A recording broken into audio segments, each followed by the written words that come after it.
Welcome back to Ranch Hacks. We're in the kitchen here playing with toys again. I just wanted to do a little bit more stockmanship stuff. This is from the last video. I just been thinking about it and what I said in there about drawing the eye versus pushing the eye and pushing the shoulder. And that led into thinking about having cattle facing the right direction before you pressure them and all this stuff. And I thought about this scenario because it kind of has a bunch of those things in it. So this is what we'll do today. We're going to talk about trailing pairs. So when you're trailing pairs, especially younger calves, early spring, you'll have run back calves. That's a pretty common thing where calves run back to wherever you picked up the cows. Could be 10 miles away. Once they get their mind set that they need to head back to where they are, even though the herd is down here, they still think safety's there, they head back. This problem, we can pretty much eliminate this problem. There's a whole bunch of stuff I can show you on that, so we don't even have to worry about run back calves, but run back calves for this video makes sense to explain this. So you're trailing pairs and you get a calf, turns back and wants to run back to where they came from. Now, when this happens, so the calf runs back, you get spun around and you want to run by the calf, get it stopped, turn it back to the herd and bring it back to the herd. But it's not quite so easy, because when you do that, you're actually not, you're kind of doing the opposite thing you think you're doing. So that calf gets by, it's running, you're going to get by it, you're speeding it up, you get by it, you get around it.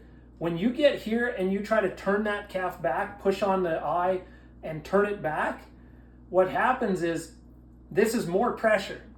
And the more pressure you apply, the harder they want to go back to where they think safety is. So this is actually working in reverse for you.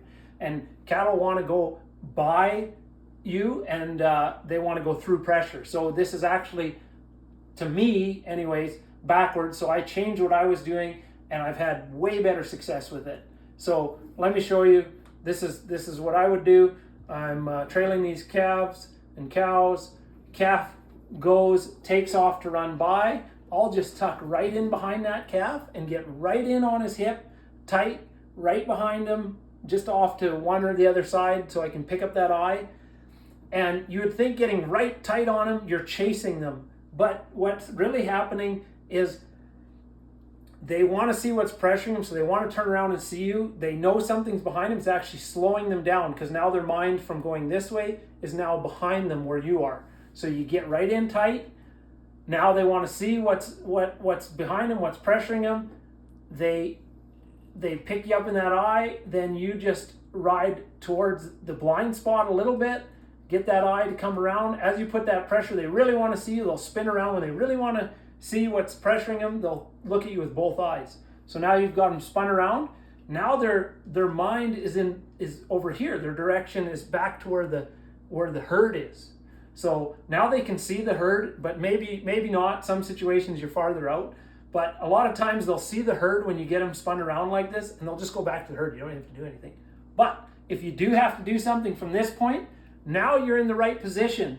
Now you're ahead of the cattle. So if you're ahead of the calf, you can pressure from the front to get them to go by you, and that works way better. So they want to go through pressure, so you got them. Now you can pressure into them to go by you. You can pick them up and drive them back to the herd. So their mind being in the right direction is really important. Where they're facing before you apply pressure and ask them to go that way, to get them to draw that eye and go around, versus try to push them and shove them back to the herd, because it's really hard to get their mind back to the herd in that when you do it that way. That's just another little piece of this. I'm going to break down a whole bunch of this stuff. I probably should start at the start and break this down, because this is probably, to a lot of people, doesn't make any sense at all. So I'm happy that I got to show a few scenarios. I'll show maybe a few more, but I'll break it down to the very start and how all these things work, and the cattle behavior and what they do when you do certain things, and mindset and everything. We're going to break it all down, but that's just a little piece of that switching eyes, getting them in the right direction before you ask them to go, and driving from the front of the animal. And that's today's ranch hack. Thanks for watching.